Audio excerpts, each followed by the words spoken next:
Hi అండి. నేను మీ జ్యోతి తర్లానా. మళ్ళీ వచ్చేసాను మరికొన్ని తెలియని సామెతలతో మీ ముందుకు, అంతగా పరిచయం లేని సామెతలతో. మరి సామెతలు వినాలంటే ముందుగా నా ఛానల్‌ని లైక్ చేయండి, షేర్ చేయండి, సబ్స్క్రైబ్ చేయండి, కామెంట్ చేయండి. ఈరోజు ముందు సామెత ఏంటంటే ఫస్ట్ నెంబర్ 1, నల్లేరు మీద బండి నడక. నల్లేరు అంటే మంచి ఎడ్ల జత, ఆరోగ్యంగా ఉన్న బలిష్టమైన ఎడ్ల జత.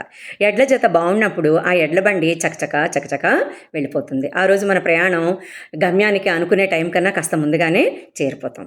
ఇది ఎలాంటప్పుడు అంటామంటే ఎవరి జీవితమైనా కష్టాలు లేకుండా, ఒడిదుడుకులు లేకుండా సాఫీగా సాగిపోతే వాడికి ఏందయ్యా వాడి జీవితం నల్లేరు మీద బండి నడక అని పెద్దవాళ్ళు అంటారనమాట. రెండోది, మసిపూసి మారేడికాయని నేరేడికాయ చేయటం. మారేడికాయ మీకు తెలుసు కదా, గ్రీన్ కలర్లో ఉంటుంది. దానికి మసిపూసేస్తే నేరేడికాయ అయిపోతుందా? నేరేడికాయ వైలెట్ కదా, డార్క్ వైలెట్. అంటే ఎవరైనా లేని విషయాన్ని అబద్ధం చెప్పడం, తిమ్మిని బమ్మిని చేయడం, లేనిది ఉన్నదని నమ్మించటం, మాయ చేయడం, బోల్తా కొట్టించడం, ఇలాంటి సందర్భాల్లో మసిపూసి మారేడికాయని నేరేడికాయని చేసేసాడు అంటారు. అయితే మన వాళ్ళు సగమే వాడుతుంటారు, మసిపూసిని మారేడికాయ చేసేసారంటారు.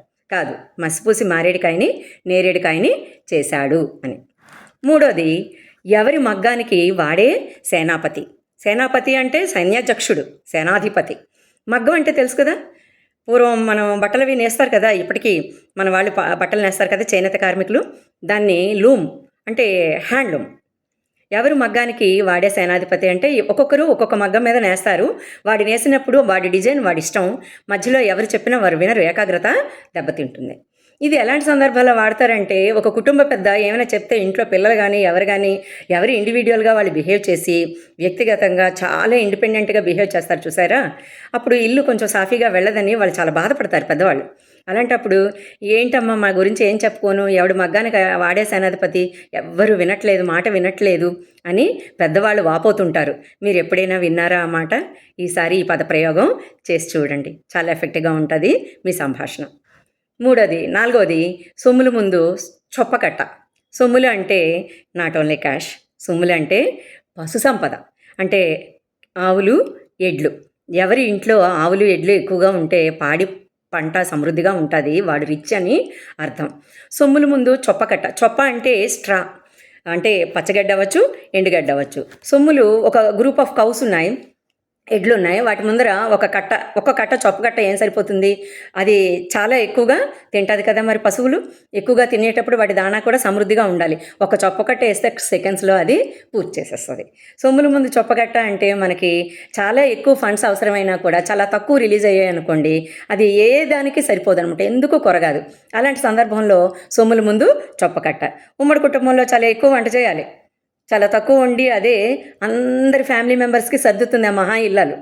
అప్పుడు ఆవిడ వాపోతుంటుంది, ఏం చేయను, ఎలా సర్దను, సొమ్ముల ముందు చొప్పకట్ట వండిందంత సెకండ్లో అయిపోయింది, ఇంకా నెక్స్ట్ డేకి ఏముంది, గ్రాసం అది వెతుక్కునేవారనమాట.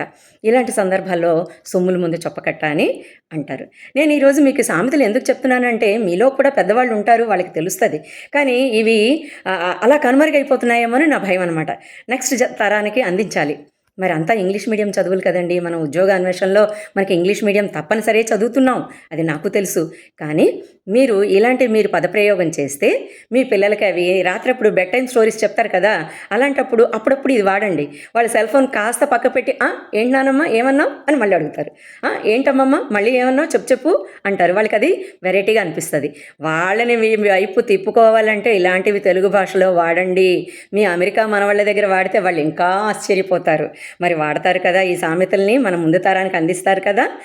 బాయ్ బాయ్, మీ జ్యోతి తర్లానా. మరి మర్చిపోవద్దు ఒక విషయం, నా ఛానల్ని సబ్స్క్రైబ్ చేయండి, లైక్ చేయండి, షేర్ చేయండి, కామెంట్ చేయండి. నమస్తే.